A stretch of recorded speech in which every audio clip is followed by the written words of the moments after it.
Howdy, howdy, folks. A-Train here with you for another live stream of SimAirport, now available in early access on Steam. I hope you picked up your copy while it was on sale during the Steam summer sale. If you did not, well, it's still available. Um, so go get it. You know, I think it's more than worth the money you'll pay for it. Let me mute that. So, hope everyone's doing well. Howdy, Reagan. Thanks for tuning in. Appreciate you being here, bud. Make sure you check in with your local airport code. Say hello, no matter where you are on planet Earth or beyond. And I say that because I'm hoping someday maybe someone up on the International Space Station or something will check in. That'd be kind of cool. Anyway, so we're going to do a short live stream tonight. I'm thinking 45 minutes to an hour because it's a school night. It's a work night. For us adults, we call it a school night. It's just the way we do. But what we're looking at doing here is some work on the airport we were doing during the live stream. And I don't know if you've kept up with the construction. We now have a north runway, a south runway. We now have multiple gates open. Wait, is it a graphic glitch? What are we seeing here? It's like a something going on now. Let me push play and see if it clears up. That's kind of weird. Oh, well, there goes midnight. That's okay. So anyway, we in the last episode we've got all 8 gates up and operating. They're ready to go. All right, they can accept aircraft. We went ahead and put 178 on the schedule, and boy, did it cause a cascade failure on the system. Also, with the opening of the second runway, what we're seeing is aircraft that are coming to these gates, A1 through 3, they're landing here. And then they're taxiing all the way the hell up here. So we had to go through and rework the entire schedule, move some planes around and all that stuff. As you can see, basically, we're up to 2 hours, even for the 7.3s and the A320s, which technically should only take 90 minutes to load or unload.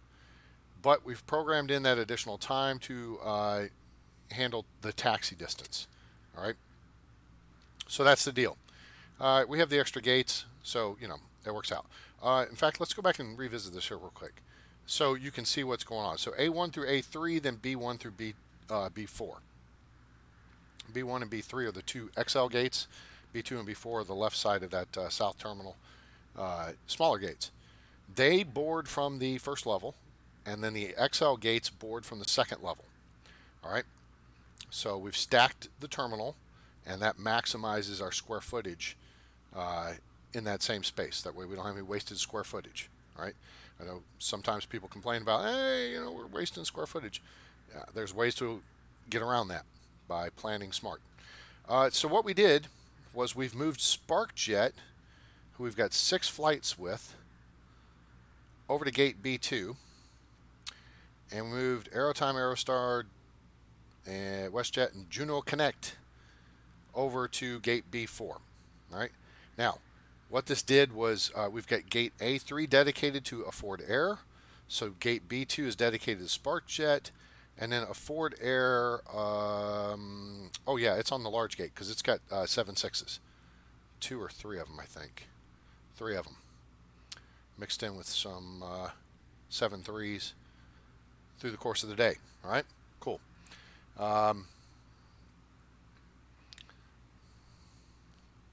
Not a work night for you. Oh, nice. Oh, very cool. So, let's see here. What else do we have? We have a WestJet at A2, and then we have one at B4. That does not seem right. Let's correct that. And it's probably going to get dinked up. But we're going to correct this. We're going to move you up here. Now, wow, the on-screen help there was a little annoying. Okay. So now we've got the WestJet. So the WestJet people just have to be on the gate there, and Union Air. You know, I should probably shift those around some more. Pacific and Atlantic have gate A1 pretty well monopolized. Star Connect goes in there. We could move them down here and move Aerostar back. I kind of like that idea. Let's do that. Because we can No, not there. There. Then we move this guy up to here. I mean, we can have simultaneous landings. You were having money issues in the game until they discovered vending machines. Okay, yeah. So here's what you need to keep in mind. And early on, especially if you're playing career mode, you may not have a whole lot of cash, and the kiosks do cost some money, right? Especially like the coffee kiosk, isn't it like 23 grand or something like that? Let's just take a quick gander here. 15,000. I'm sorry. Maybe what is this? Is it the bar? What is the expensive one? Wait, what? Am I seeing that correct? Oh, I have one in stock. I'm like, bars $0? Wait, hold on. No, it's yeah, cheap gas. Hey, Rad man, thanks for checking in. Appreciate it.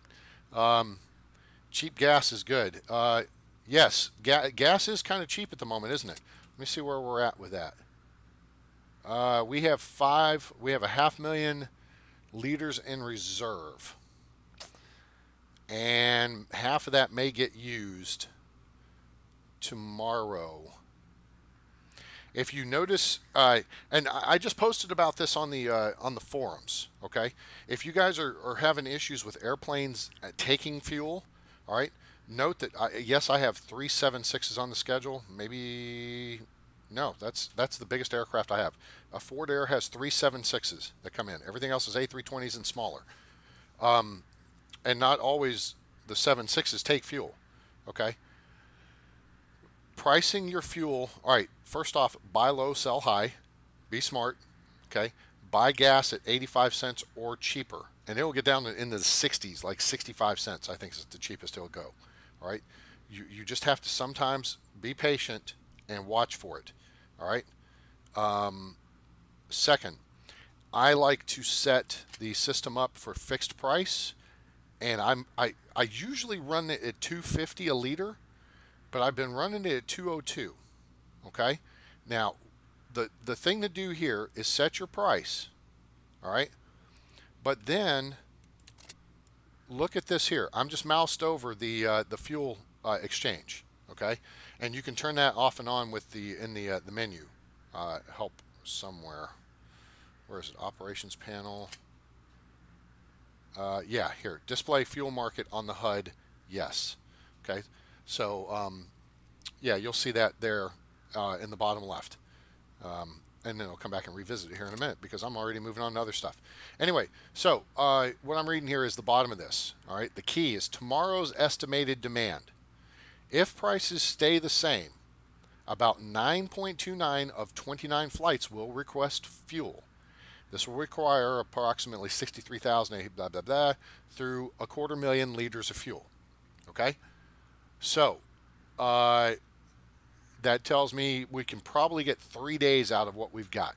We won't sell 250,000, but we won't sell 63,000. All right.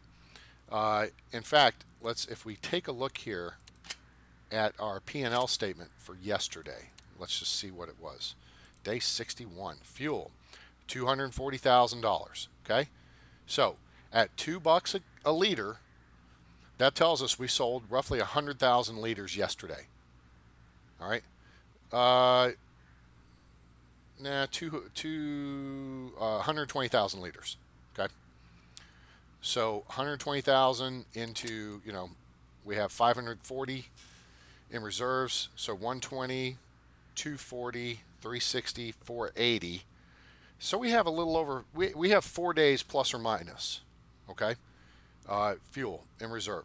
So we could be patient and we could sit on this for a little bit. The issue is we don't have any cash right now, so I'm going to sit on it. And over the course of 4 days, that price will probably go up and it may come back down. Now, if it drops below this, and I'm trying to remember from last time, it came down just below $1, maybe the 90-cent range, and then it went back up a little bit, and then it came back down again. And see, right now we're at 76 per liter average.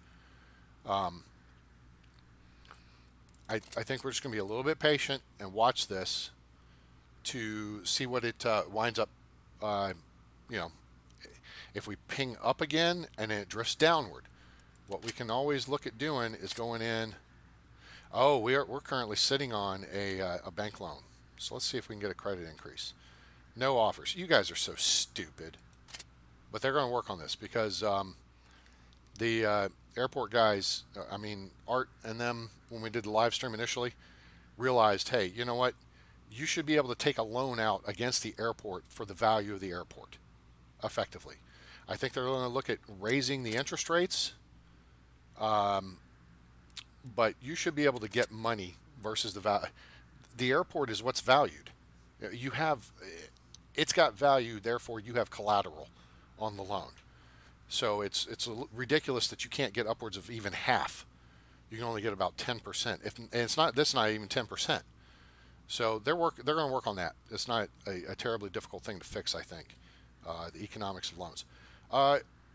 So anyway, so we had, good gosh, let me bring this all the way back around to talking about, we had a 7.8 on the schedule. It nuked everything.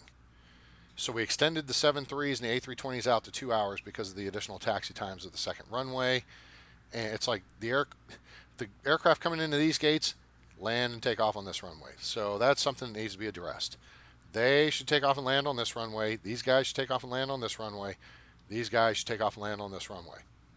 As long as the runway is active, there's no reason for them not to. Okay. That said, so we immediately took the 7.8 off the schedule, and we're okay. Our throughput is sufficient with what we have. That said, we want to build the facilities now to support the additional passenger throughput. As you can see, I've got some planning going here. Okay. If you'll note, we've gotten rid of some of the offices up here. We moved the exec types up to the 3rd floor. All right. I still have to do some windows and some willy-foo-foo stuff up here, but that's a lower priority than what we want to do. Here's the 2nd floor. This is going to be the new security area. All right.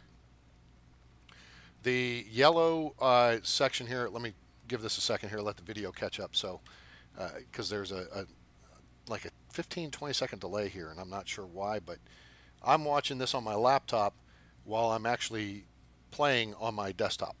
Okay, so here you can see the 2nd floor, and this is the planning. Any of you who've watched my videos before, you know how I lay this out. This is security. The yellow area represents where the queue lines will be. All right, the vertical dashed, so you'll have 2 on, 2 off. The cyan color, that is where the metal detectors will go. And then you have the horizontal lines that kind of form almost like a zipper. That's 3 tiles, 1 tile by 1 tile for the ID check stand, and then 3 tiles for the baggage scanner. Okay, so as you can see, we've got lots of room for security, for the security upgrade. I don't know if we're going to use all this from the get-go. We've got the floor already built out. I've got to clear out these walls here. But what this is going to do is then we're going to have to kind of redesign ticketing. This area is going to stay pretty much like it is. I think we may get rid of this one desk here and put in a stairway, but I'm not absolutely set on that yet. We're going to nuke the bathrooms here. Basically, so I've got a new doorway to go in here, maybe a doorway here. The ticketing kiosks will be outside, so that way people who use the ticketing kiosk can come in, boom, and hit a stairway or escalator going upstairs. Oh, really? The video's on, the delay is on my end. Oh, well, okay. That's good to know. So as long as, so what you're saying is right now you can see my mouse pointer in the pickup zone. And right now you can see the mouse pointer move up to the drop-off zone. And so the video and audio are synced up. There is no delay. And you guys are seeing, as I point to it, you're hearing me talk about it. Or as I talk about it, you're seeing me point to it. Is that what you're telling me? Because that's important. I thought there was a delay. Your tutorial, Michael Bremser. Your tutorial videos are amazing. Thanks for that. I'm curious why you don't use remote scanners and body scanners. Michael, thanks for tuning in, bud. Appreciate you watching the videos, and thanks for the compliment. I do the best I can, and you guys stay tuned. I have right here. Let me kind of like a Rush Limbaugh thing here where he kind of jiggles paper. All right, sheet of paper. And I've got handwritten notes and an outline. Baggage system redo. 25th Century Gamer, welcome aboard. Thank you, sir, or ma'am, whoever you are, wherever you are. You guys check in with your local airport codes. Anyway, so I'm going to be doing another baggage system tutorial. And the idea there is to kind of do it a little more, I guess pithy would be the term to use. I want to be a little more to the point, a little less blah blah. Just here's what you need to know, right? I like to make my videos fun. I like to make it conversational. I like to, you know, I've got some experience in radio and broadcasting and things of that nature. So sometimes I try to incorporate that into how I do the shows. But as far as the tutorials, I kind of want to redo the baggage system one in particular because that still seems to be what gives people the most problems. And very specifically cover. Hi, Justin Lee, ORD, that makes you in Chicago. All right, cool. Welcome aboard. I want to cover the parts of the system and maybe give some little tidbits people don't think about. Like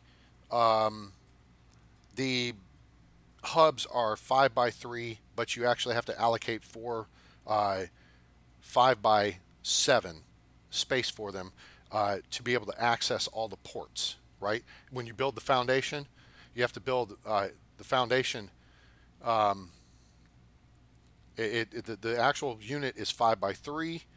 The foundation you have to build then is 5x7. And then to actually access the ports, you have to go 7x9, right?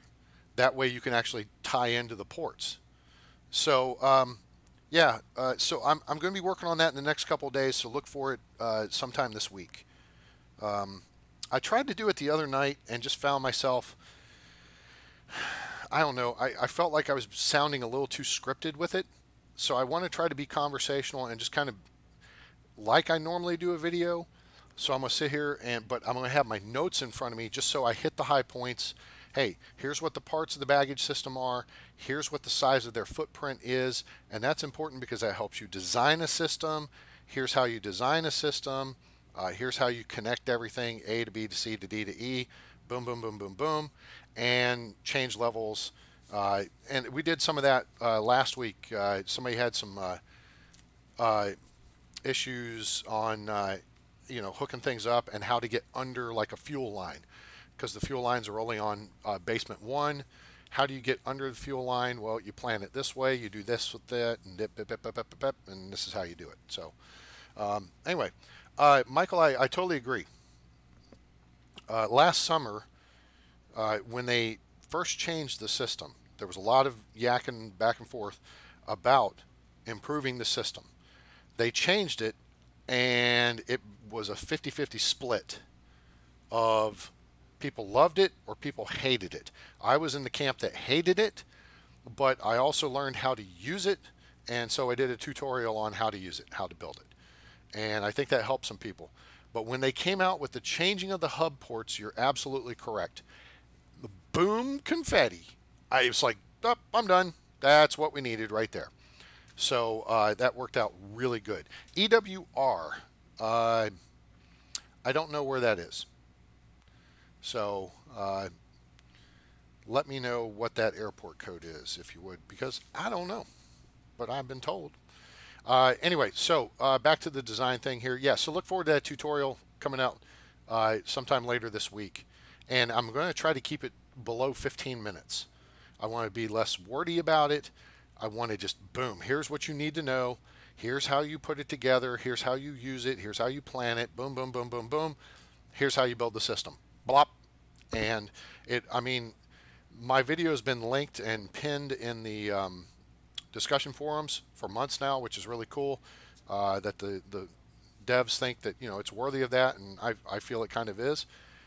But I want to improve on it. So, you know, there's been a lot of talk. Newark. Cool.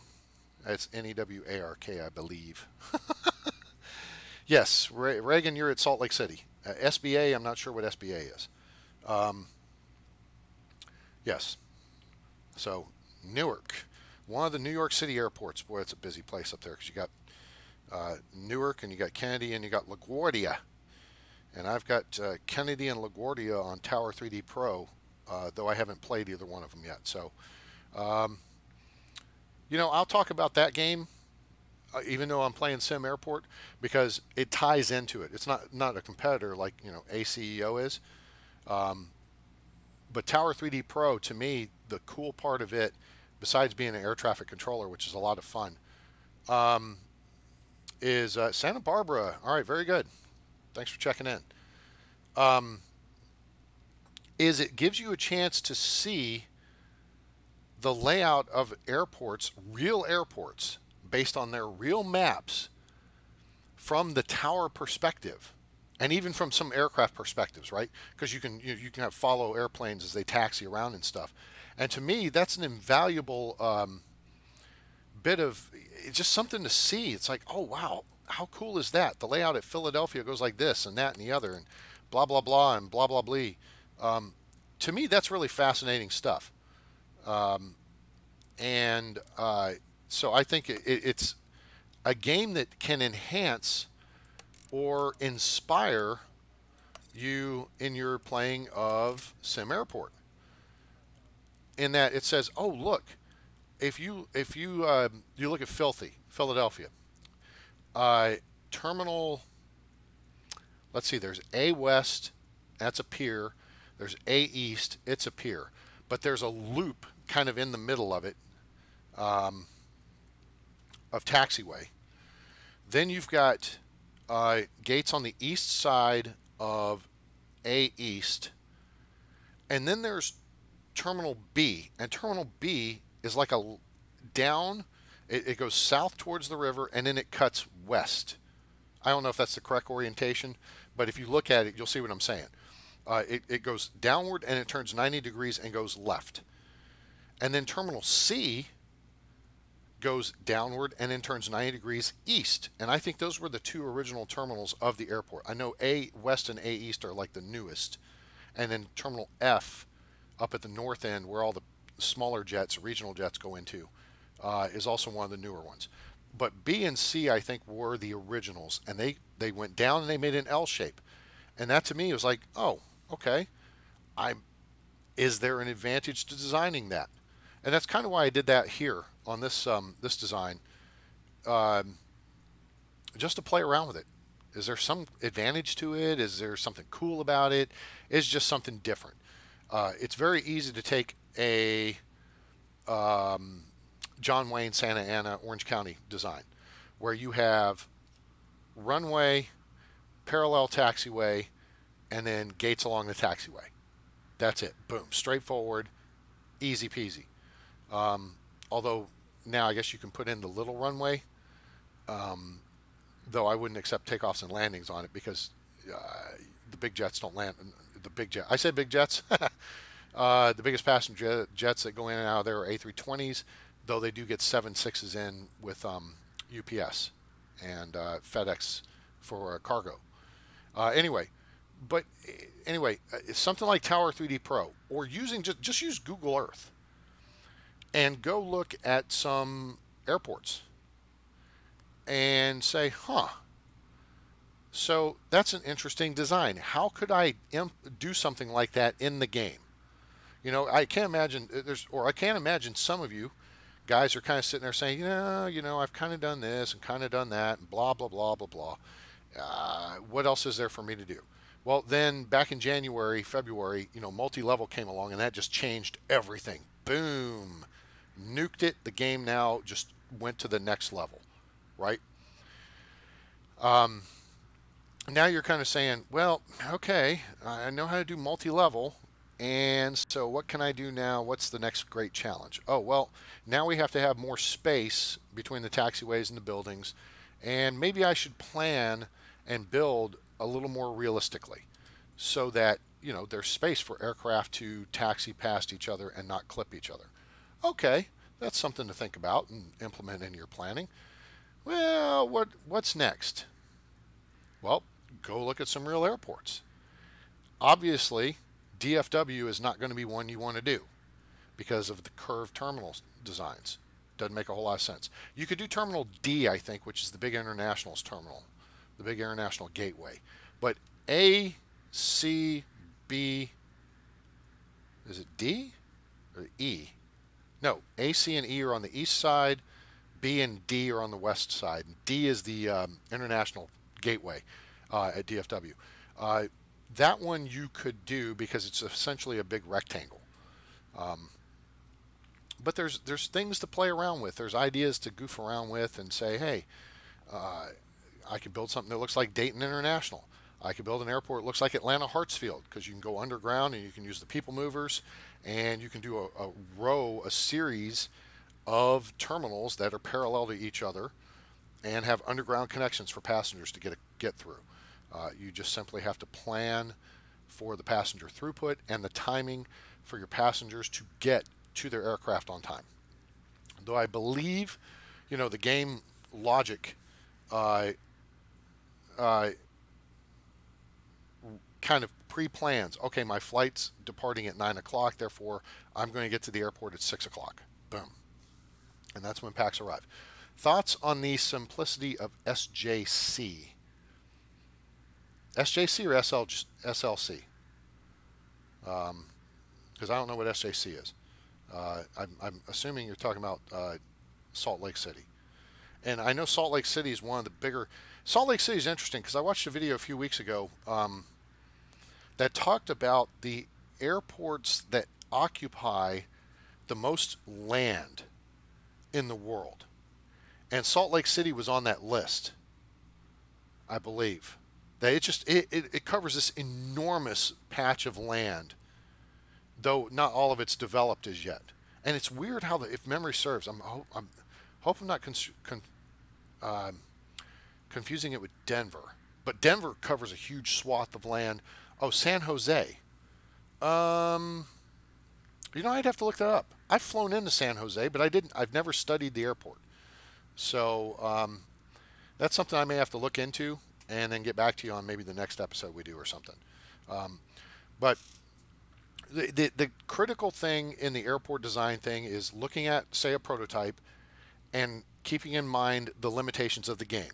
Obviously, you're limited to 90-degree angles on the game as far as the gate positioning goes.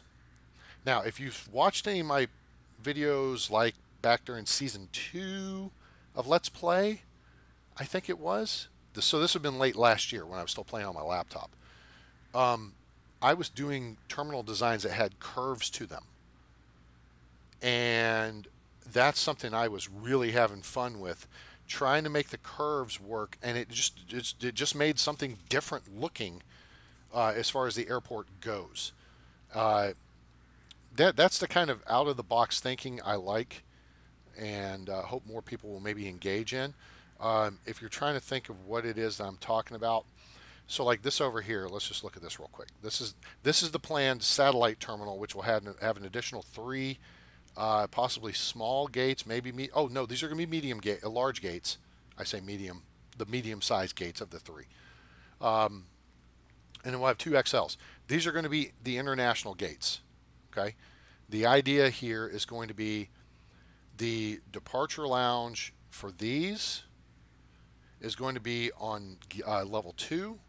The departure lounge for these guys is going to be on level 3, and then there will be little escalator areas to dump the packs down to level 2 to board, and then when they deplane, they'll dump down to level 1, and then they'll be able to transfer to the other gates. This is going to be like the underground passageway over here, I think. I may move it over here, but initially this is the plan, is to put it right here. There's going to be the escalators and stairs down, then you'll have the underground, and then they'll pop up over here. There will be support stuff on the first floor, and then we'll take them up to the second floor, and then even the third floor for international. So that's the plan. But what I was talking about with the planning, to give you a quick idea, let's see here. We take this gate, and we go 30 by 30. All right, so there's 29, there's 30 by 30. All right, let's take that out. What I would do is you could have, you only have so much room here. That's a 10 tile wide box, right? And everything's based on that 10 tile box. Your gates are based on it and your taxiways are based on it, which means then your terminals are based on it, right? Um, 10 is minimum, very narrow, only good for small gates, and you want to expand it quickly. 20 is better uh, for small gates, and then you get upstairs to large gates. And if you do like I've done over here, you've got 20 tiles wide, and you serve small gates off one side on the first floor, and large gates or extra large gates off the second floor on the other side, and just like that, boom, you've stacked your facilities, and you get double your pleasure in the same footprint. Now, what I would do is to just make it interesting. Let's see. These are the big gates. So, well, let's just do. Yeah, we'll just set this up here. I don't want to waste a whole lot of time with this. All right, this wall planning tool makes this cool. So I would have this come out like this. Now, keep this in mind. We cannot build past here because that puts us within 10 tiles of the runway. All right, so we're going to put 4 tiles there like that. Then we're going to put 2 tiles here like this and this. Then we're going to put 2 tiles like that. Then we're going to put 2 tiles like that. And then we're going to put the rest like that. And then we're going to run this out here. And we're going to do the same thing on the side. Boom, and boom, and boom. There you go. Curved terminal. Make all this windows. Looks pretty. You can put a few seats in there, maybe a couple plants.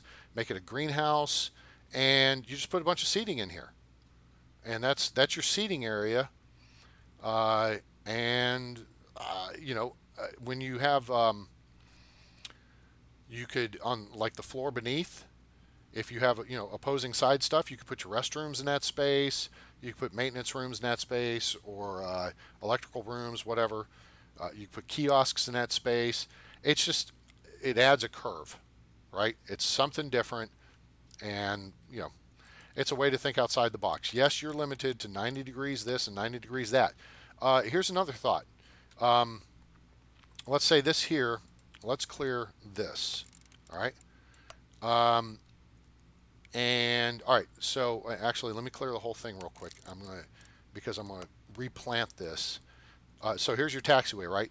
Boom, boom. All right, this is gonna be a medium gate, say. Now, where's the door gonna be? Well, we know the wall will be along here, right? All right. So the door is going to be 1, 2, 3, 4, 5, 6. That's the door, right? That's all you need is the small sliding door for that space. Now, let's go back and clear this out. And let's say you wanted to connect it to the terminal like this and just have a little extra space in there. That's something kind of fun. You could do this at an angle. You could have the terminal building, 1, 2, 3, 4, 5, 6. Maybe the terminal starts here, and you put in some tarmac here and here to create a little more of a standoff for the gates. All right, so let's just let's take a large gate and drop it in here so you can get a feel, and that's how it would look. Now that's something different, right? That's not the same old box design. Boom, gates right up against the building, everything, blah blah blah.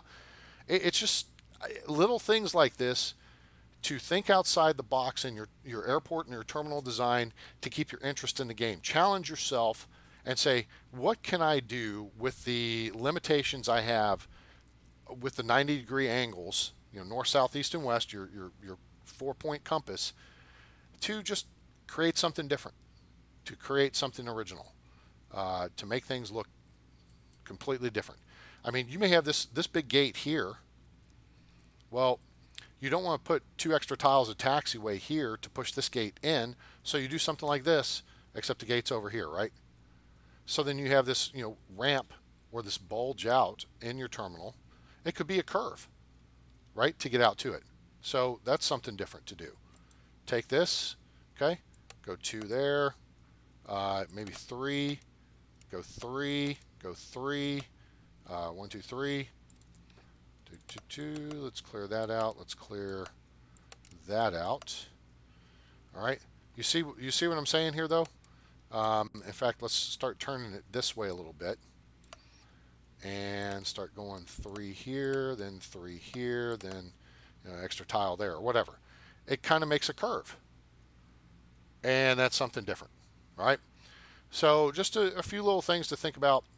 And so look at some real airports and say, hey, what can I do to maybe work within the limitations of the game, but excuse me, but make my airports look a little more realistic.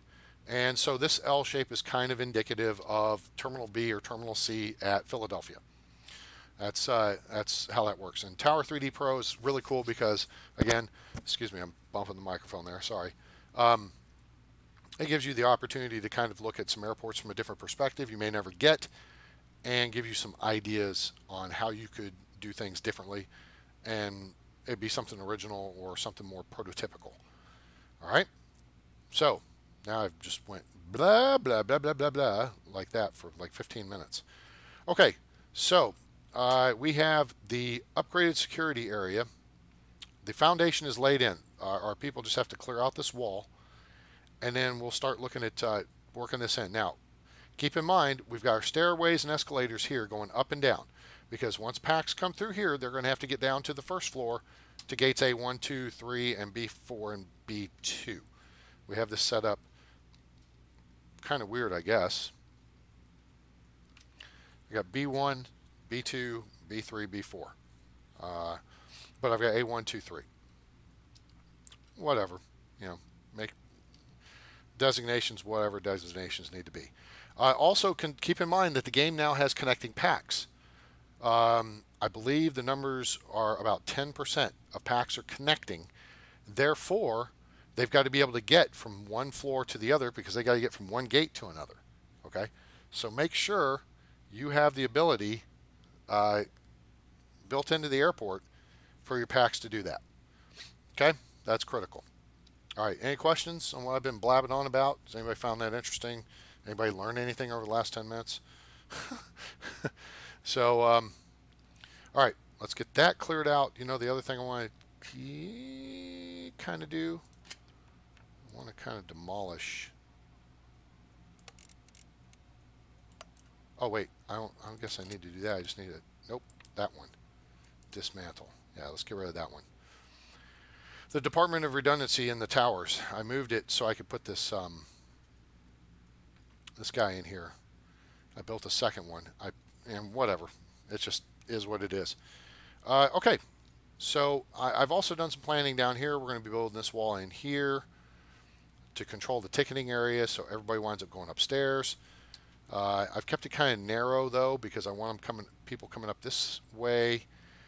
Oh, here's a question for you guys. On your security thing, so you can see I've got 4 tiles wide here, right?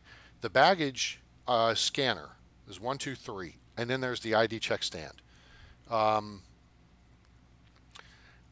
Do you have ID check stands assigned to every baggage scanner, or do you have, say, a queue line that goes da, da, da, da, da, da, da, and then people dump off at the ID check stand, and then the ID check stand sends them to one of 4 different or 5 different, you know, boom, boom, boom, boom.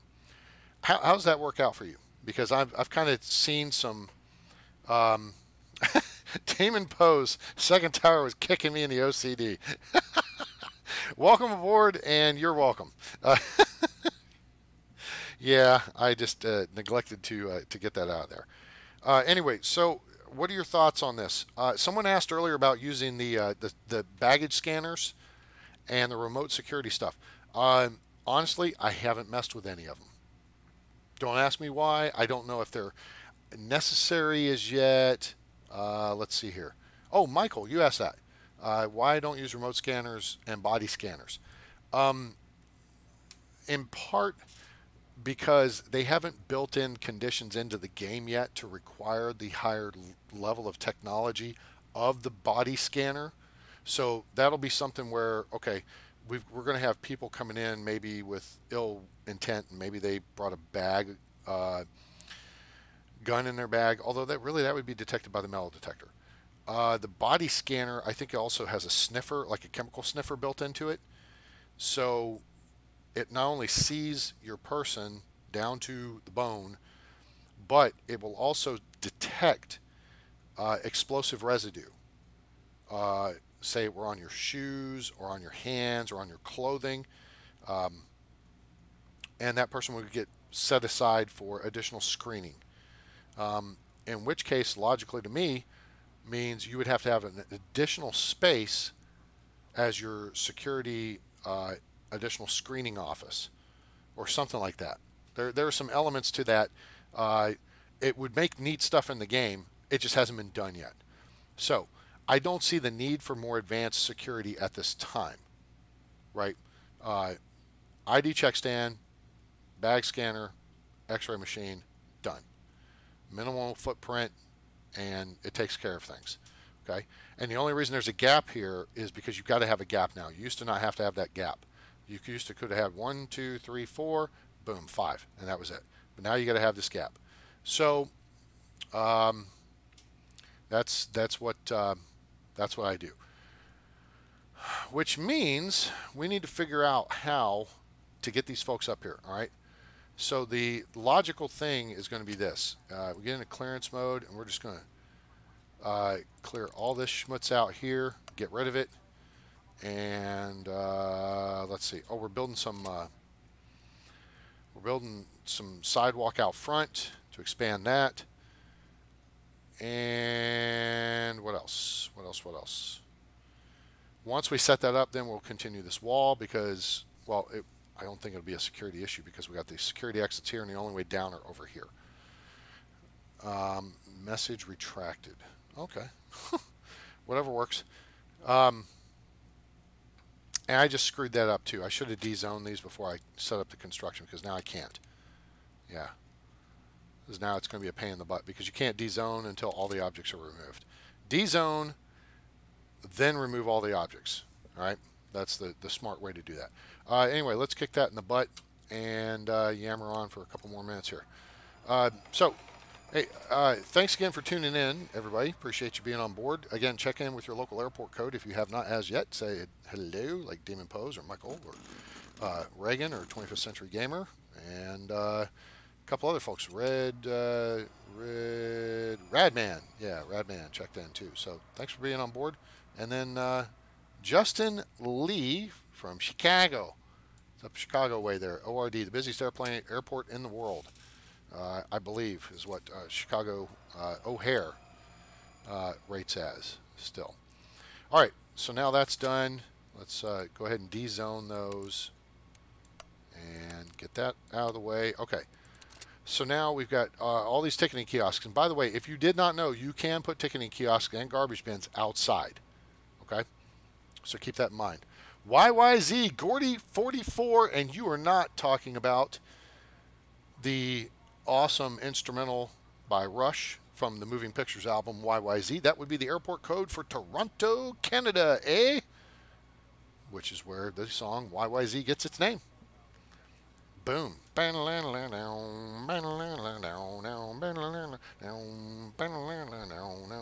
Oh, JT, welcome aboard. Appreciate you being here. Thanks a lot. MCO would be Orlando. That's correct. And Orlando is the latest addition to, I was talking about Tower 3D Pro, or Tower 3D. Tower 3D Pro is the voice recognition version, so it costs a little more. You gotta have a microphone, but it's more fun to talk to your aircraft. You just have to enunciate and be pretty sharp on that. But yeah, MCO Orlando is the latest add to Tower 3D Pro. I did not buy it during the Steam Summer Sale. It's the only domestic airport now I do not own. I bought all of them except MCO because it was not on sale. So tough cookies for Orlando. Nor did I buy Munich because I don't think it was on sale. I don't have a whole lot of interest in the German airport. If they maybe do London at some point, I may pick up London or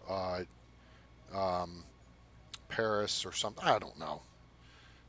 Narita's not. If they did Haneda, I think Haneda would be cool. That's the Tokyo airport that's in towards the city as opposed to Narita, which is out in the sticks. I've flown in and out of Narita before. I've never flown into Haneda. I know Haneda is more the domestic airport, but United and stuff flies in there like from San Francisco. So cool stuff. Okay, let's see. So we got some space in here. We got a lot of security people over here. Do we want to split this up? All right, how many checkpoints do we have here? 10? We got 10 checkpoints. Let's look up here. So we, let's say 1, 2, 3, 3. Hello, hello, hello. Mouse is slowing down here. 1, 2, 3, 4, 5, 6, 7, 8, 9. 9 times, Mrs. Bueller. Come on, move. One more. 10.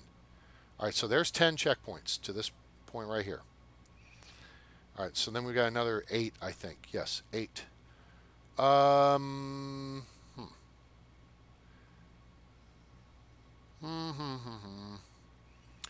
So the point would be we should add 8.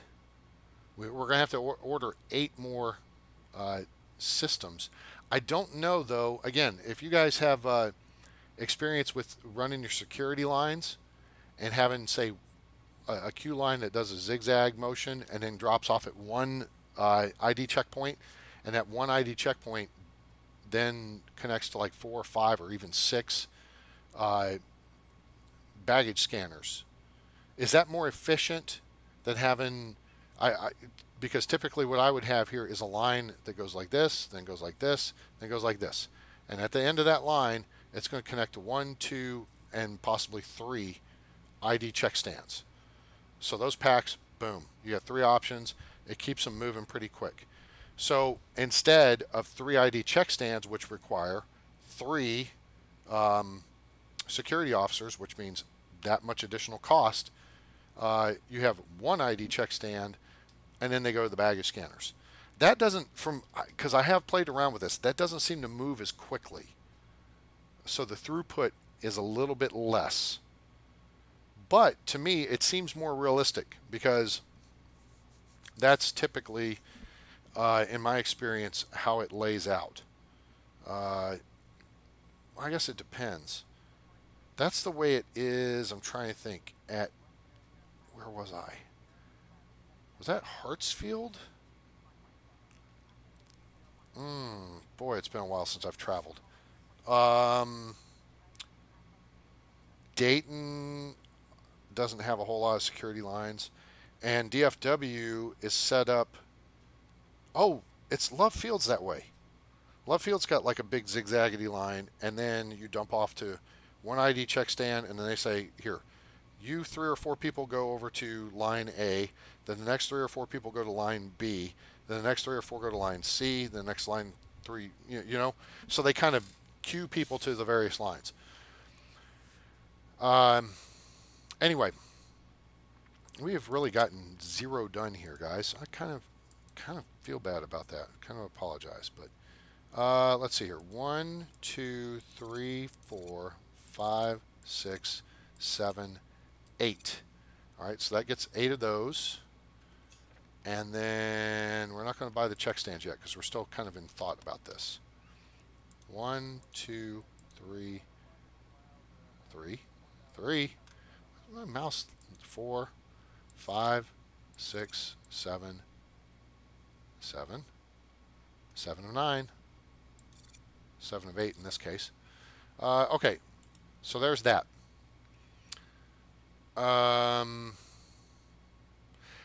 In fact, let's go ahead and do this. We'll go ahead and purchase 2 additionals, so we'll have 2 extras. That's not a big deal. 1, 2, and bag scanners. 1, 2. All right, so now we've got the same amount of security up here as we do downstairs, right?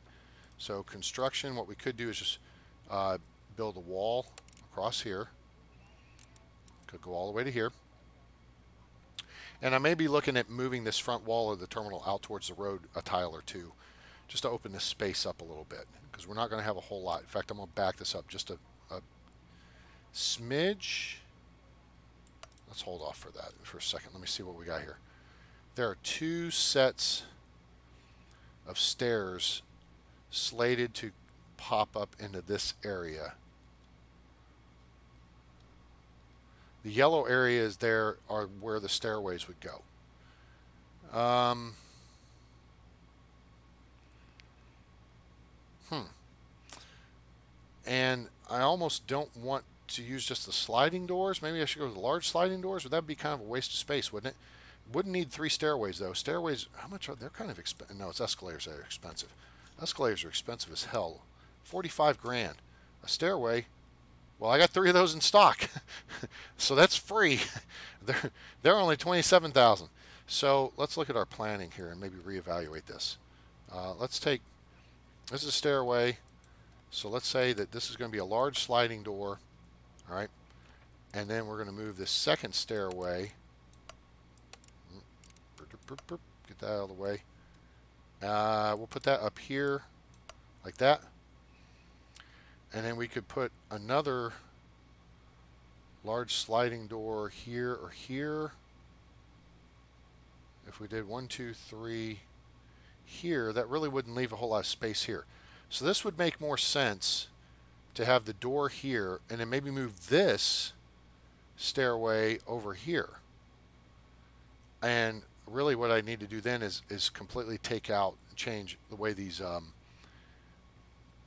queue lines are going, because we want room for packs to be able to exit out the end. So like right now, if you go through this line, in theory you could cut out through the first class line if nobody were there, or you got to come all the way down here and out. And that's the access way to get into the offices, to the foreman's office, and then go upstairs to the 3rd floor to the airport staff offices.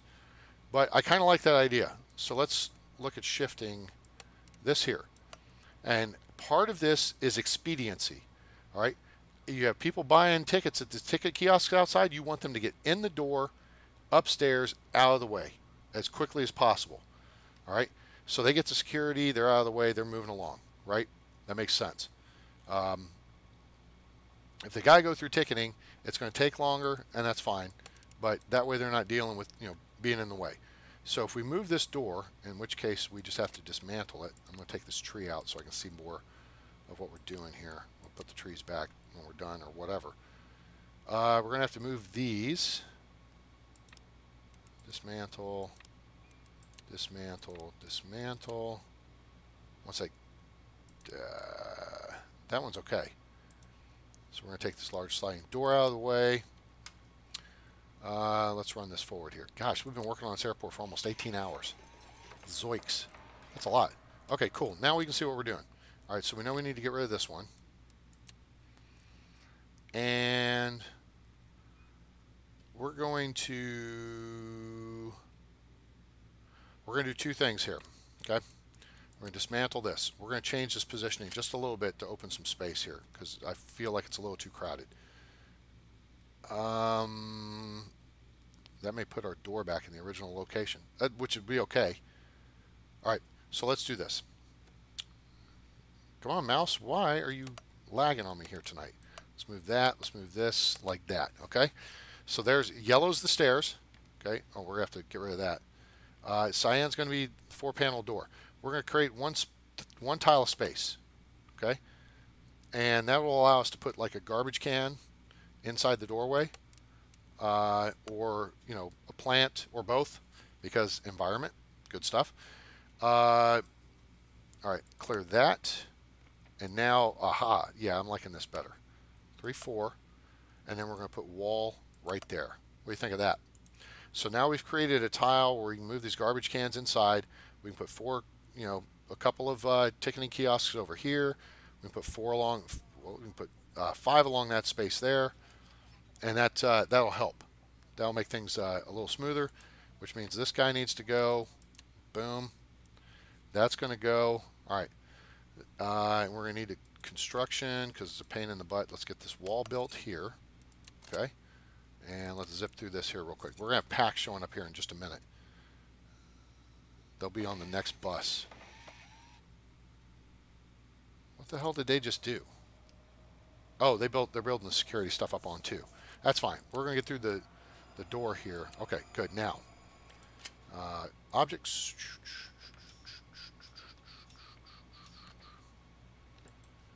There we go. there, and there. Very good. I like it. We're not going to put the stairways in yet. That'll be on the overnight tomorrow night, right?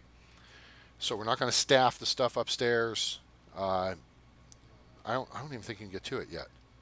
Yeah, no, you can't get to it yet, so that's fine. We'll deal with that tomorrow. Okay, so we got to deal with today's flying day, which is going to start here momentarily. And so we're going to go 2, 3, 4, 5. And we could put, I guess, a kiosk there. Put a couple down here. Put one here. Throw in some more sidewalk. Like that. Get that built. And then, okay, so there we go. Boom. Beauty. Okay. And now they're moving stuff in. The next thing I guess we could do, just for sake of having it done, is tile this in. Tile that in. Now, I guess we have to tile that in. It may be already done. I don't think it is, but okay. All right, so now we're rolling on the, yep, here comes our first flow of packs for the day. Zoom. And things are looking nice. I like it. Things are looking good. There's a lot of people came in there. So yeah, we're going to be opening up ticketing, expanding ticketing dramatically. Oh my gosh. Security throughput is looking good. There's a lot of people, a lot of packs going to the ticketing kiosks. This early rush is going to pass. People are moving along. The people are moving swiftly. Okay, they got plenty of time. We have 2 aircraft on the deck, and as I can scroll out here, you'll see planes land at the bottom to taxi all the way up to the top, and planes land at the top to taxi all the way to the bottom. So, yep, let's get that fixed. Baggage is looking good. Security lines are moving along swiftly. People are looking like they're boarding the aircraft on time, and there's a lot of time left. Look, the aircraft is fully boarded. It's got an hour before it's due to take off. All right? So it's 100% boarded. This one, boom, 100% boarded. All right? And they're out of here. Awesome. So, didn't see any issues. Look at these planes taxiing in and out and just having no problems, huh? Cool. Oh, we're getting fuel truck. Fuel truck. How much money are we gonna make here? How much money are we gonna make? $40,000. Cha-ching! I like it. 40 grand is good. Okay, so people are blowing and going, and that's good. See, our packs flow is looking good coming out here. People are going upstairs. Let's see, our upstairs area here is looking good.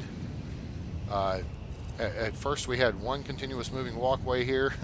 We went back and have split it now because packs were riding all the way to the end, turn around and walking all the way back over here. If you check them out, they'll sit down and the chairs move. I didn't realize this. See how the chair moves? See, this moves back and forth. And these kiosks are making some money. That's good. Kiosks was something else I saw people talking about on the discussion forums. $10 for everything seems to be a good number. You may have success going up or down with that. The newsstand is making a little bit of money at $3. The apparel stand's making a little bit of money at $3. All right, as long as you can cover your staff cost, then it's worth it. Okay, that's the deal. Then you're going to turn a profit. Vending machines are making money. There's ATM machine making money. $5 for all those. Let's see if he's going to refuel. He is not refueling. Okay. Is the gas guy expensive? I wasn't paying attention to it. It might have gotten cheap, and I missed it. So, damn, that sucks.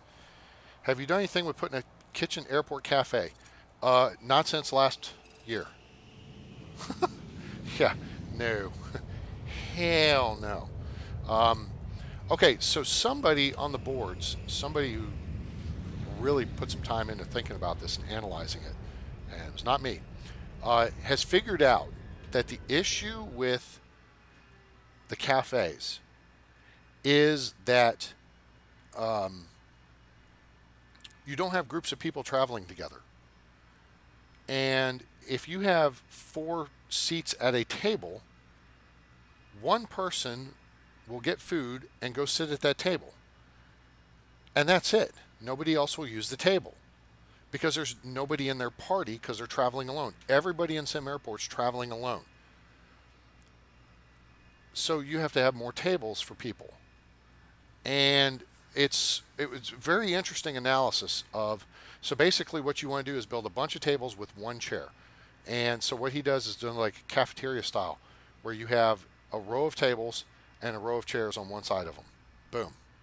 And that way you've got all your people sitting and eating and blah, blah, blah. It's been kind of broken though, and it's been such a pain. Although if this guy's identified the problem, I would think the devs can fix it fairly easily. Although it may also involve a little bit of the PAX management system, because then you might need to start assigning PAX to groups of people, to parties and what have you. What happened? Hey, Mad Dog, appreciate you being on board. What happened? To what? I paused the game here.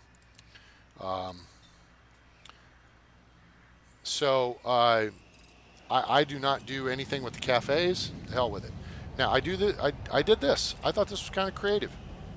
So you got a newsstand and a little bit of stuff here and blah blah blah, but you got a couple of kiosks next door to each other in a space, and there's seating in that space.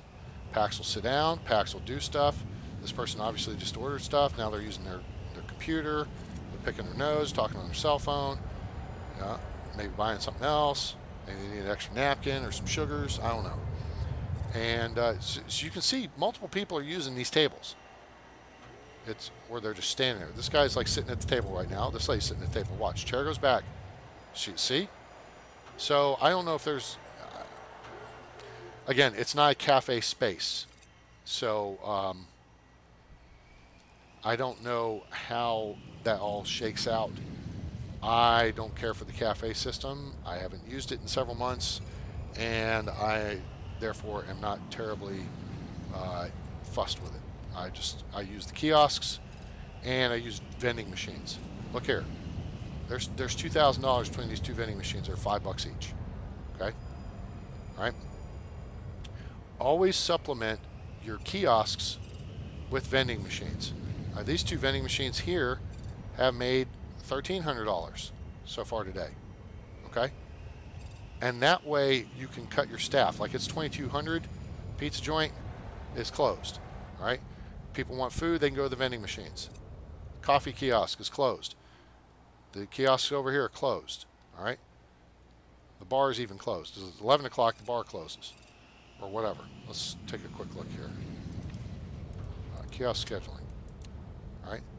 You can see here, I saved money by cutting staff after, 10 p.m. If people are hungry or thirsty and then they don't come in, except in the case of the coffee kiosk, that opens at 4 a.m. Otherwise, the other kiosks, I do it a little bit logically.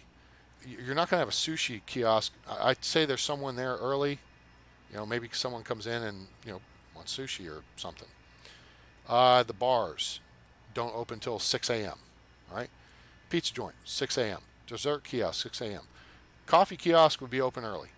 Snack kiosk and health food kiosk would be open early. Those serve the two separate floors. Health food and snack are upstairs. Coffee is downstairs. Okay? But the vending machines are open 24/7. So if people come in needing food, look at that. $2,000 there. Here's another $1,300 there. So that's $3,300 between those 4 vending machines. All right? Now let's go upstairs. More vending machines. $855, $925. So you got the better part of another $2,000 there. So that's what, $5,500 on vending machines. Okay? So make sure you've got those spread around your terminal. Now I've got some way down here too. These didn't make much money. All right? This I think will pick up though as soon as we start bringing flights in. That's kind of what the intention is. We start bringing in flights on B1 And how busy is B2? I think we have quite a few flights on B2. Yeah, SparkJet's got B2. But the point is, oh, and I may move them because I forgot I have two over here also. Point is, I want my customers to be served. This one, oh, electronics vending. We're going to try that at $4. Now, there's another thing. If you don't have any of these things, revenue yesterday, $108. I think they got built late. Let's see what this one is. 167. Where's one that's been around for a while? 723, 469. I got a cough here, just a second. Throat's getting a little dry here. So these things are good to build because cheap money. ATMs, $5 a pop. What's that? 7, 8, 1,500, almost $1,600 there between two ATM machines. Okay. Let's see here. JT asks, have you ever compared revenue versus expense by cutting to one staffer rather than having two? I guess the question is, do you find revenue goes up by adding a second staffer versus just having one staffer? I have not done an analysis on that. Logically, to me, it's going to be a customer throughput thing because if you only have one staffer and you have a bunch of passengers, and this is especially if you don't have vending machines to support and act as an additional place that people can get food or drink, right? And those require no staff, which is nice, but your profit margins are less. So $3,230, $2,270. So $5,500, $5,600 between these two kiosks. Okay. PAX throughput becomes an issue. Because you can wind up, if you have no other place for them to go, right? If this is the only thing that serves them food or drink, right? Then they got nowhere else to go. To get satisfied, let me play it forward here so these numbers will change, so they reflect correctly. Of course, nobody's in here right now, so needs are very well, fully satisfied. For them to get their needs satisfied, which I meant to look to see, hunger, to get their hunger needs satisfied, right? They've got to have a source to get that satisfied. If it's a kiosk and it's the only source, everybody and their brother who's hungry is going to be lined up out front of that kiosk. If you do not have two staffers in there, one staffer obviously is going to be working harder to serve that many packs. And then you may lose revenue, right? Because if there's 50 people in line to get a coffee and the flight's coming due, they're going to bail on the line, and it's probably just going to negatively impact your passenger satisfaction. Okay? So that's why I have the schedule set that I have. It's just, to me, it's just kind of based on real world thinking about it. I don't need anybody overnight. Have some light staff in the morning, and I could probably have heavier staff because, again, our first flights come in at 6 o'clock, right? But packs start arriving at 4. Actually, they start arriving about 3 for 6 a.m. arrivals, which don't actually depart. They board, 6:30, 7 o'clock, and they don't actually depart till almost 8, right? So I kind of have the staff set up to be during the busier time of the day as I perceive it, but I have not actually done any hard analysis to say have two staffers or have just one. To me, it just makes sense. The more customers you have, you need more staff to get those customers processed through quicker, because your profit margins are higher at a kiosk than they are at a vending machine. So that's kind of how I think that through. All right, here, this electronics vending machine at $4 made $6.48 today, and that helps your passenger boredom. All right. So I need to get this wrapped up here. All right, so now we're going into the overnight. Let's get some stairways, or shall we do escalators? Let's get this out of the way. Um, let's get... No, that can stay, that can stay. I just want... I guess for now, these can stay too. I don't want to dink around with that. Let's do this. Let's go to objects. Do I want to do escalators? I kind of feel like I want to do... They've got no way out, though, if I do escalators up, right? But I have stairways in stock. Stairways have a higher throughput than do escalators, all right? So let's do a stairway there and a stairway. That's got to be moved.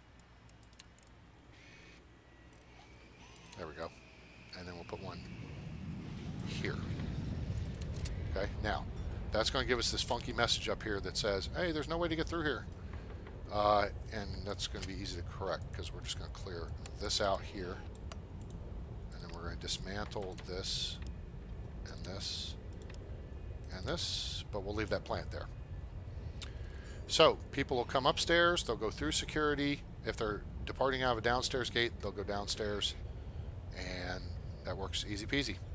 All right.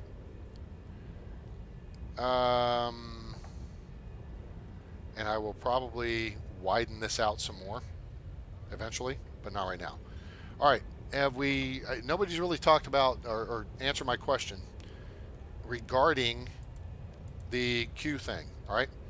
So let's say here we've got 4. Okay. What's my total going to be here? 18. A couple of those would be dedicated, like flight crew. So we're going to make this, we're going to cut this short here. Let me go planning so we can clear this out. Get that cleared out, all right? Because I like having at least 2 tiles for walkway, all right? All right, so that's going to be flight crew and first class only, okay? So now, we're going to look at 1, 2, 3, 4, all right? There's 4, and we'll dump people off, let's say here. Oh, wait. I'm an idiot. Queues. There we go.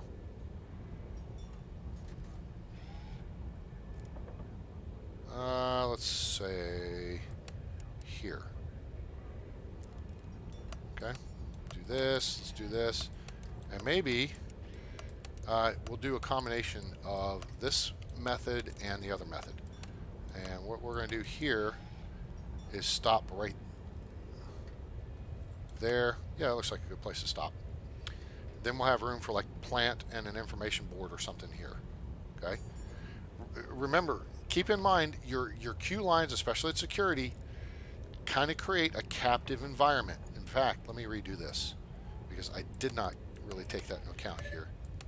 I did, but I didn't. So let's redo this.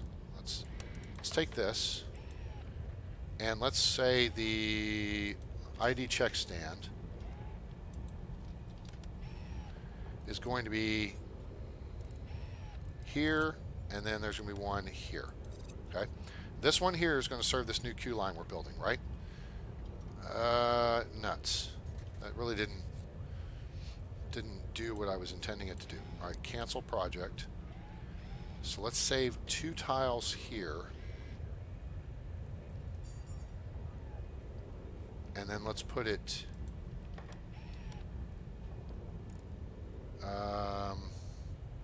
here. And then queues. All right.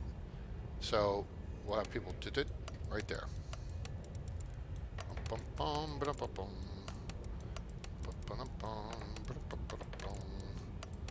Okay, we're going to put that there like that.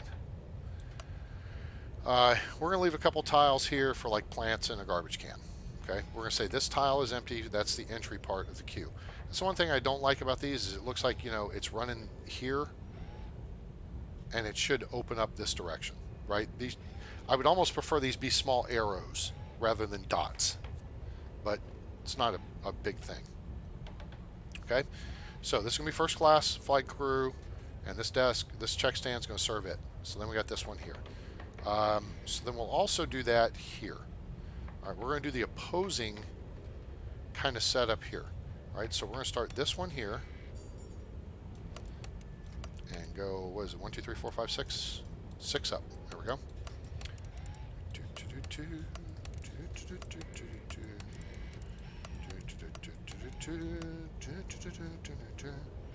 Alright, we need objects, ID check stand. Alright, there's one empty tile, and we're going to put the check stand there. Now, what this is going to do is create some space for this bad boy. Right here. And right here. Okay? Because these big boards, we go down here, see how I've got them sitting over here too? Look at the information. Boom. Alright? So, queue lines, especially at security, are a captive environment. Packs are going to spend a little more time, as opposed to just walking through somewhere, they may wind up spending a little more time in a queue line at ticketing, right? And in security. Now notice, green, lots of green, okay? That's where you can drive those numbers up because you have a captive audience effectively. And that improves the environment score and it improves the information score, okay? Wait, where's the information score? I don't see it. Did they get rid of the information score? Or, oh, I wonder if that has to do, now it's factored into frustration maybe. I don't know. Anyway, I digress. Okay, so now we've got that set up there. So we've got 2 ID check stands that are going to be serving these, well, 3, serving these 9, these 7 or 8, I guess it's 7, desks, or 7 checks. So then up here, we are going to do the more traditional method that I use. And that's going to be, put 1 at each, all right? And so,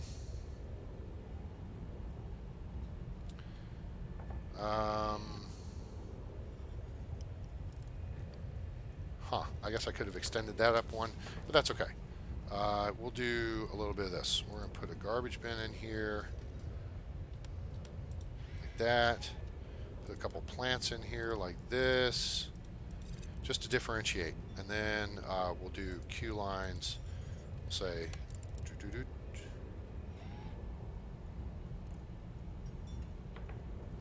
I'm not too worried about having it out to the front. There's that. And then we'll do another one here.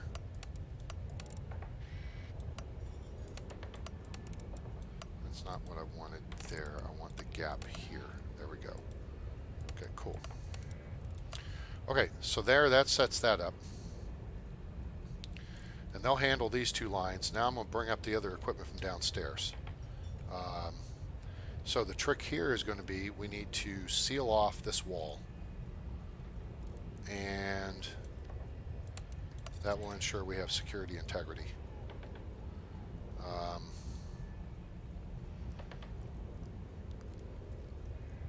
Yeah, because people can't go backwards through the security area unless they're arriving packs. That complicates that. Oh, before we start tearing things out, remember, use your zones first, right? Clear the zone. Goodbye. Okay? Which is going to make everything insecure. Yep, everything just lost its you-know-what. Construction, wall. We're going to dismantle that. And then, okay, good. That takes care of that. Then we're going to build the wall across here.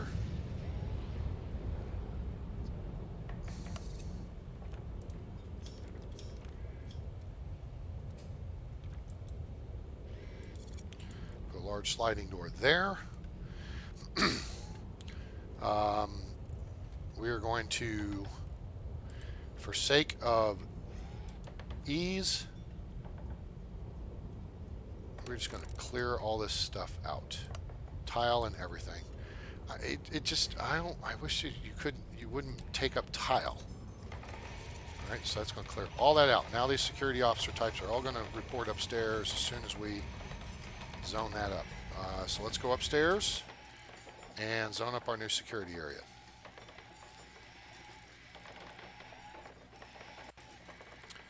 So we're going to zone all this through here as security. Boom. That should reestablish our security zone. Check stand. There's ID check stands everywhere. Shut up. Oh, they haven't been built yet. Oh, that's true. Well, these will be built. So that's pretty well squaring itself away here over the next course of the next several seconds. Let's see if the equipment has started checking in. No, they're disassembling it. So as soon as it checks into storage, we're going to go ahead and look at building a couple more. And then, oh, look, this might be convenient. Construction, wall. That won't quite work there, but it will work here. And puts in 1, 2, 3, 4. Oh, you know what? No, we're going to go right here because then it builds in 3 wide. Yep, that works. Let's do that there and then do that there. And, oh, shoot. Cancel project. Cancel project. Okay. First thing. Zones, right? No zone this. There, that fixes that. Now, wall. We're not going to do it. We're going to build it here. Okay. Cool. That should take care of us. Now, let's see if we've got our none in stock still. If you guys, oh, they've disassembled it. Now they're starting to take it away. Keep this in mind when you're doing your building too. I mean, you've got to have the stuff in the inventory, right? In your inventory. And it sometimes they don't move it there directly, right? Oh, these ID check stands have to be in the secure zone, right? So let's expand that out. What the hell? All right, so we're going to cover that whole row there. You know what? No, screw it. I'm going to cover the whole zone. There. Now that takes care of that. Usage position. Oh, that hasn't been. Again, zone before or after you build. Boom, boom, boom. Problem solved. All right, you guys are done. You're happy. Shut it. Objects. Now we got a bunch in stock. All right, let's put those there, like that. Let's put our ID check stands. We're going to use the traditional method here and here, and metal detector here and here. Okay, so speaking of security, and we're going to wrap things up here pretty quick. Does anyone who's got experience with the remote system or the body scanners, aside from the body scanner taking up 4 tiles, 2 by 2, so 4 square tiles, as compared to the metal detector, which takes up 2 by 1, have you guys had any experience with that? Do you see there's a benefit to using that? And how does the remote baggage system work, except for it looks like it's a much longer conveyor, right? As you look at, all right, here's a remote bag scanner, okay? But you got to use a remote security screen, remote, whatever. Look how big it is. So that's how much space it's going to take up. Now, it looks a little more realistic, which is cool. I get it. And then you've got to have this remote security station. Do you have to have one of these per one of these? Or do you have, is it a 1-to-1 ratio? Or do you have one of these and then, 5 of these? Is there a limit? How does that work? Somebody tell me, because I don't know. I've never dinked around with it. And so, there. I never saw the point. Okay. Assign to. This is first class. Assign. Assign. Assign. Okay. Close. This one is built. I'm going to assign. This is going to be coach only. Assign. And if they're available, boom, boom, boom, boom. 4 of them. Okay. Close. And we'll come back to the, and in this one, assign to, this is going to be coach only. And then you guys, this guy's going to be 1, 2, 3, 4. Okay. This up here is going to be coach only. And that, we're going to go to assign, assign, assign, close. Well, I don't have to close it. Oops, I keep goofing that up. All right, so this is going to be assign, assign, assign.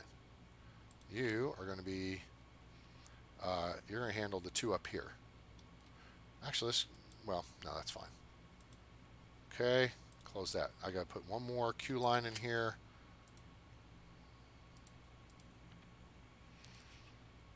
And yeah, this will do.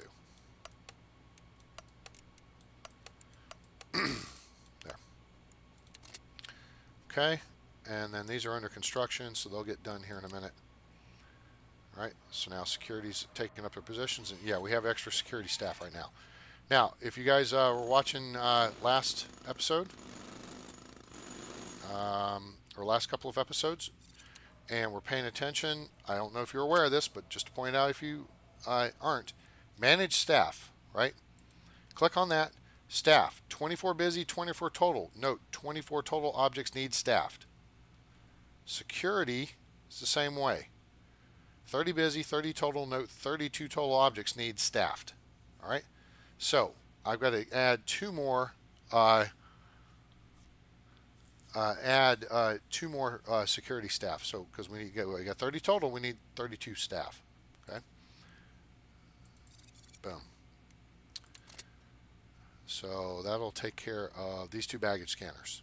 All right. Sweet. All right, JT. Do remote stations allow for fewer security employees?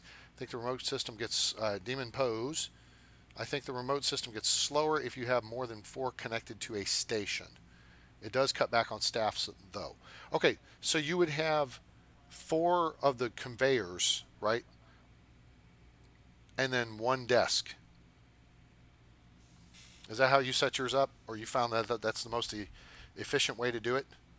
Because staff costs are, you know, the biggest cost at your airport is staff, right? So if there's any way to do, you know, correct that, you absolutely should cut your cost. The other aspect of it is, though, it takes up a bigger footprint in your terminal space, right, as I showed you. So if we want to put in that advanced hoopajoop remote bag scanner, you know, look how much longer it is than the regular one. So we'd have to have that right there. Yes. Okay. Here's the next question. Do you have to have 2 tiles to make it work? So say here's this tile. The blue tiles I've got obviously have the bag scanners and the ID check stands, right? Do you have to have an empty tile above oh, well, there's an easy way to answer that, and that's this. Nope. So you've got to have an empty tile above them. Not usable in that position. Now that's, wait. Oh, I see. It's just facing left. So it's got to have, it could go against this wall. So it can go against a wall. Let's see if it works this way. Yep. Okay. Which makes sense because it's effectively this is an unmanned station. Although I would think you would put this here, right? And then you would set up one of these deals like right here. Although that's not usable in that position. There, it's usable. I may play around with that. That's kind of cool. So yeah, if it cuts back on your staff, and do you even have to have them there? Is there a proximity that you've got to have them? Because what I would look at doing is using this space right here. Probably. So I would set these remote scanners up, boom, boom, boom, like that, right? And put them every other tile, right? And then I would put the security station, I guess you could put it at the end of one, or maybe you could put it over here, which then opens up, it keeps your space open over here, right? Demon, can you stack these side by side, or do they have to have a tile for people to walk by them? That's the question. Next question I have there. You seem to have experience with it. You're the man, so enlighten us. Pardon me. You have any grape poupon? No, but I may have some brown. And let us know. All right, now I've got this done here. Let's clear the planning out because that's just, you know, kind of obscene colors. Blech. And cool. All right, so there's our new security. Ticketing has not changed. We will change ticketing. What was I going to do with ticketing? Oh yeah, was going to take out that first class aisle to open up another aisle over here. So we'll put first class in its own little thing, maybe over here. Yeah, in fact, that's a good place to put it, right there. Because then first class packs can go to one of these two desks, and then they can exit out here. These packs can go through, and they can exit out there. All right, so let's take out these over here. Queues, shrink queue.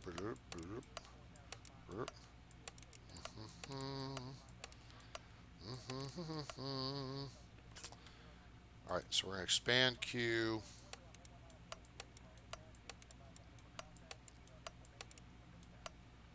Whoops, I did that backwards, didn't I?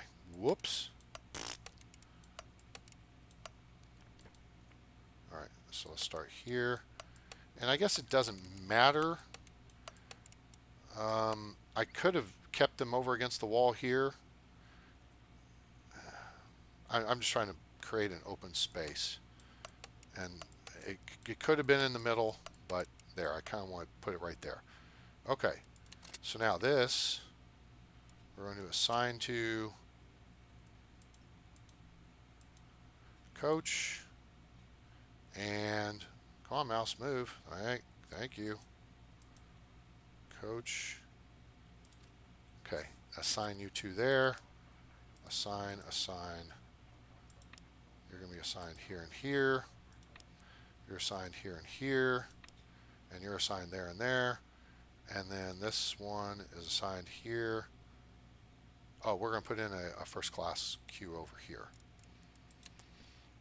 We're going to get rid of this planning right here too. Queue. Boom. You know what? We're going to make this even better. We're going to do this and kind of run it out to here like that. That doesn't need to be like that. That's stupid. Why would I do that? I mean, it could be like that, but this is smarter. Expand queue this way. So then we set this up and assign to this, nope, this, first class. Assign. So PAX gets there, their coach, they go this way, their first class, they go this way. Boom. Confetti. Okay, click. Click. Yeah, you can handle there, but I'm going to have you handle there too. Okay, cool. So that should get our ticketing covered for the day, and we'll be rocking and rolling. So, what do you guys think of this this series? The live stream stuff been fun? Have you enjoyed it? Have you learned anything? Am I wasting your time? You still listening? You know, give me some feedback. What you like, what you want to hear, what you want to see. I think this has been a fun airport so far. We're gonna go ahead and punch it here and start rolling forward. I guess what I could do is start emptying out this space over here. Clear all that out. Well, that was done.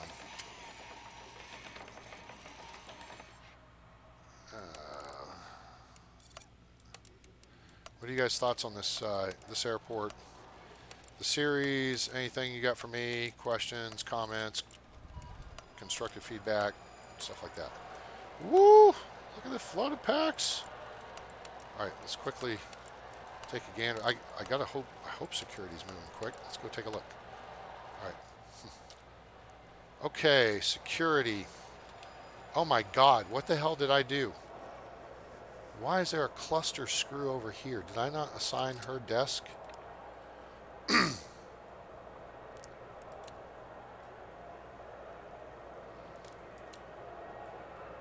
That's what I didn't do right there.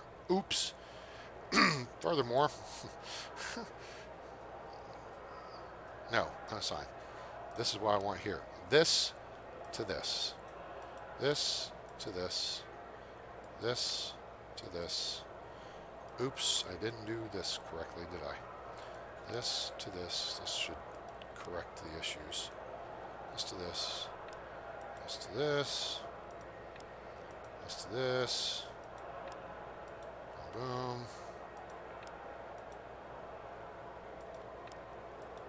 Okay, there's that. Now, ID check stands are getting bum rushed again. We got that. Okay. ID check stand. Assign to, there we go. Assign. And assign. And you two, assign, assign. And you get assigned to both those. Now, this should get things organized. There we go. Everybody's cycling through or going where they need to go. Holy crap on a stick.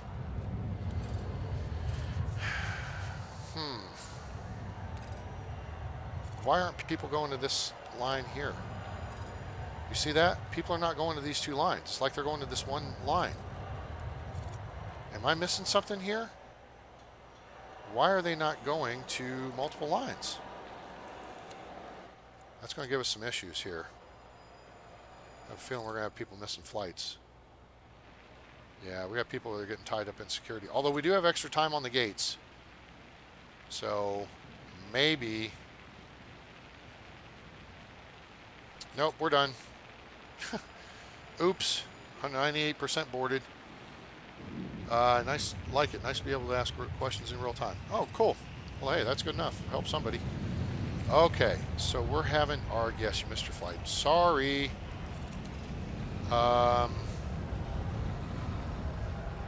These lines, I don't know. This is not doing what I think it should be doing, and I think I'm going to have to bring that up to the devs. If you have an ID check stand assigned to multiple baggage conveyors, packs are only going to one baggage conveyor, baggage scanner, and that's not how that should work. So, that does not make me happy. Now, up here, they're blowing through here pretty quickly, right? Yeah. Oh, and then here, let's show you again. See the information? Those people are getting flooded with information. So we want to put in a couple more info boards, which should be in our inventory because we just took them out. 6 in stock, very good. Put that there. And put that there. And then what we're going to wind up doing here is putting in additional ID check stands and going to the old school system. Maybe we can just do with one.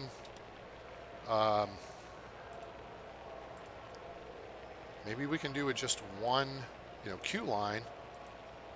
But yeah, now 1, 2, 3, 4, 5, 6, 7. I got 3 staff already, so we'll need to move 4 people over there. Okay, I built all those. People move there. Okay, bag scanner. Yeah, I see that. So relax. I'll work on that here real quick. Okay, assign to, assign. Assign, assign. Oh crap! I got to assign her to them to these as well, right? Okay, let me get this guy back up. Assign to you and you. Assign you. There we go. Okay, this check stand is going to be you and you and you. This one's going to be these two as well. And you.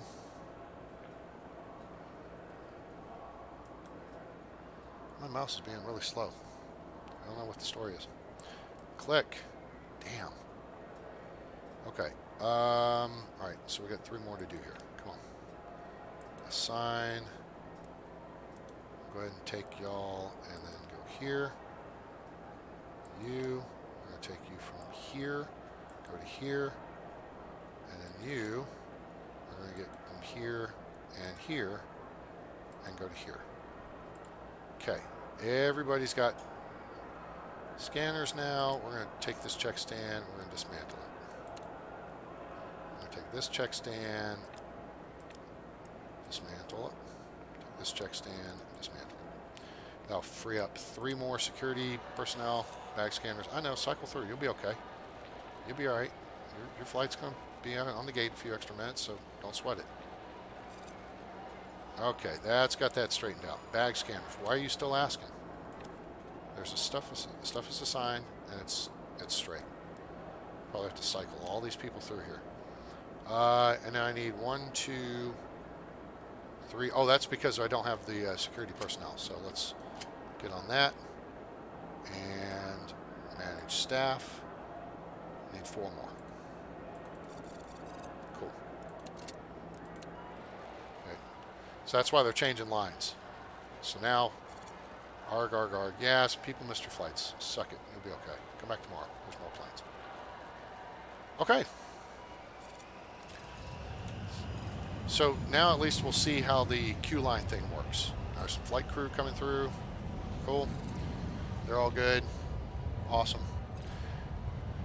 And so there's the new security checkpoint.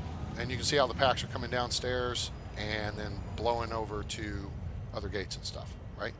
And you're going to see packs coming in here, and they're going to be going upstairs or going out through security or yeah, and whatever. So, all right, so we had a couple of packs missed their flights, so we won't get our bonus today. We'll have to start building it up tomorrow. Let's see, Demon Pose, you just checked, and you need a free square all the way around the remote bag scanner. It's arranged to the remote station. I don't think there is one. It just has to be in the same zone. Oh, it's got to be in the security zone too. Okay, so then you. Okay, so then you could kind of, I guess, do something like this. This whole area would have to be security zone, and then say that you had this wall pushed back a couple of tiles, and you had the desks.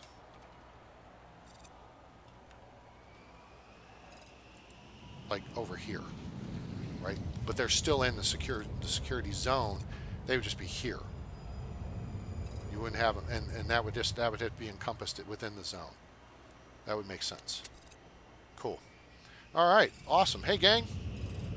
I appreciate y'all tuning in tonight. We just got a couple more viewers. Check in with your airport code. Say hi real quick. But thanks for tuning in. Hope you learned something. Hope you enjoyed the live stream. I got to cut it off because I got to work in the morning, and I got to be up in 7.5 hours, so I'm already inside my bedtime. But thanks for tuning in. Appreciate you coming in and checking things out. I will continue this live stream most Scotia, so maybe tomorrow or another day this week. And also, I'm going to put together that new baggage tutorial. Okay, so we have that covered, and you guys can check that out later in the week. And that should hopefully cover any questions or issues that you've had or are having or whatever with the baggage system. It'll be an update on the one I did back in February, which is pinned at the top of the discussion forums for under general discussions on the Steam page. So, appreciate you coming by. Please give us a like if you enjoyed the video. If you learned something, let me know that I helped you out. That means the world to me. Boom, you guys, if it helps you out, then I help somebody. That's awesome. Share with your friends. Let them know about SimAirport, now available in early access on Steam, although it's not on sale anymore, but it's not expensive. I mean, God, you'll get a lot of hours of fun. I've got over 600 hours in the game now, so I've gotten more than my money's worth out of this. And share the channel. Let your friends know about the channel. I appreciate it. Appreciate your support. And if you are so inclined, I would greatly appreciate you checking out my Patreon page. There's a link below. Become a patron of the channel. People who jump on board and help support me will be getting some specific content coming soon. Maybe some games that I do just specifically for you guys, or maybe I do like a project build specific for you, for patrons. So check that out. There's a link in the description below. So I think there is. Pretty sure it's Patreon, patreon.com/a_train. There it is. So awesome. So guys, thanks for coming on board. Appreciate it. Hope everybody has a great night, morning, day, wherever you are on planet Earth or beyond. And we'll see you next time when we do another live stream of SimAirport. I'm A-Train. It's over. And I'm out.